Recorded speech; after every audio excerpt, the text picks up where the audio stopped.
வாழ்வில் வார்த்தை ஊழியங்கள் வழங்கும் இன்றைக்கான இறை வார்த்தை. இயேசு கிறிஸ்துவின் இணையற்ற நாமத்தில் வாழ்த்துக்கள். நம் விசுவாச வாழ்க்கையில் பிரச்சனைகள், நெருக்கடிகள், கவலைகள், போராட்டங்கள் வருவது இயல்பான ஒரு காரியம்தான். இப்படிப்பட்ட சமயங்களில் நம் மனநிலை 4 விதமாய் காணப்படலாம். ஒன்று, இதை ஏற்றுக்கொள்ள முடியாமல் அதற்கு எதிராக நின்று, ஐயோ, இது எங்களுக்கு நேரிட்டிருக்கக்கூடாது, ஏன் இந்த துன்பம் என புலம்புவார்கள்.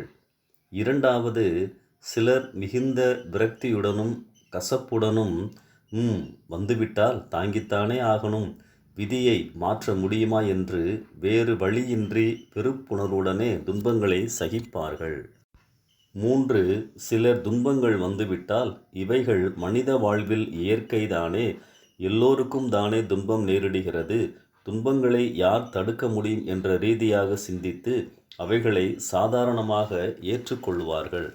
4வதாக, ஆனால் சிலரோ இந்த துன்பங்களை கடவுள் நல்லதற்கு ஏதுவாக, நன்மைக்கு ஏதுவாக மாற்றுவார், இதனால் நிச்சயம் ஒரு நன்மை ஏற்படும் என்று சிந்தித்து துன்பங்களை, சந்தோஷங்களை, நன்மைகளை உருவாக்கி தரும் வழியாக எடுத்துக்கொள்ளுவார்கள். துன்பங்களை நாம் வரவேற்க முடியாதுதான். ஆனால் அவைகள் வந்துவிட்டாலோ, எதிர்ப்பதாலோ, அவைகளை சாதாரணமாக எடுத்துக்கொள்வதாலோ, வேறு வழியின்றி விரக்தியுடன் ஏற்பதாலோ எந்த நன்மையும் இல்லை. அப்படி இருந்தால் இன்னும் நிறையவே காயப்பட்டு விடுவோம். துன்ப நேரங்களை நம்மை சோதித்து பார்க்கும் நேரங்களாக எடுத்துக்கொண்டு இந்த கஷ்ட நேரத்தை கூட கடவுள் நிச்சயமாக நமக்கு ஆசீர்வாதத்திற்கு நேராக கொண்டு செல்லும் நேரமாக மாற்றுவார் என்று விசுவாசித்து செயல்பட்டால் துன்பங்களிலும் நாம் ஆதாயம் அடைய முடியும்.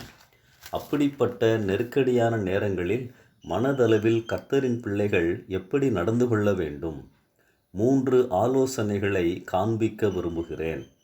முதலாவது, கடந்த காலங்களில் கடவுளிடம் பெற்ற நன்மைகளை நினைவு கூறுங்கள். Recall the previous blessings you received from the Lord. சோர்வான நேரங்களில், கடந்த நாட்களில் கடவுள் உங்களை நடத்தி வந்த பாதைகளை நினையுங்கள். அவர் செய்த உதவிகளை, பெற்ற நன்மைகளை, அதிசய வழி நடத்துதலை நினைத்து பாருங்கள். இது என் பலவீனம், ஆனாலும் உன்னதமானவருடைய வலதுகரத்திலுள்ள வருஷங்களை நினைவு கூறுவேன். கர்த்தருடைய செயல்களை நினைவு கூறுவேன். உம்முடைய பூர்வ காலத்து அதிசயங்களையே நினைவு கூறுவேன். உம்முடைய கிரியைகளையெல்லாம் தியானித்து உம்முடைய செயல்களை யோசிப்பேன் என்றேன். சங்கீதம் 77 10 முதல் 12 வசனங்களில் சங்கீதக்காரனின் அனுபவம். உபாகமம் 7ஆம் அதிகாரம் 17 முதல் 21 வசனங்களில் ஆண்டவர் தருகின்ற ஆலோசனைகளை கவனியுங்கள். இஸ்ரவேல் மக்கள் கானானுக்கு அருகிலே சென்று அங்கே இருக்கின்ற மக்களையும் சூழ்நிலையையும் பார்த்து பயந்தால், தடுமாறினால் என்ன செய்ய வேண்டும் என ஆண்டவர் இங்கே கூறியிருக்கிறார். எகிப்திலிருந்து விடுதலையாகி வரும்போது ஆண்டவர் எகிப்திய மக்களுக்கு செய்த அடையாளங்களையும் பார்வோனின் சேனைக்கு அற்புதமாக தப்புவித்ததையும் நினைத்து அவர்களுக்கு பயப்படாமல் இரு என்கிறார். செங்கடலை பிளந்து பாதையை உருவாக்கி அவர்களை பார்வோனிடமிருந்து அற்புதமாக காப்பாற்றியதை நினைத்து பார்க்க சொல்லுகிறார். இஸ்ரவேல் மக்கள் நெருக்கடி, ஆபத்து வந்த போதெல்லாம் தங்கள் ஆண்டவர் அவர்களை கடந்த நாட்களில் வழி நடத்தினதை மறந்து போனார்கள்.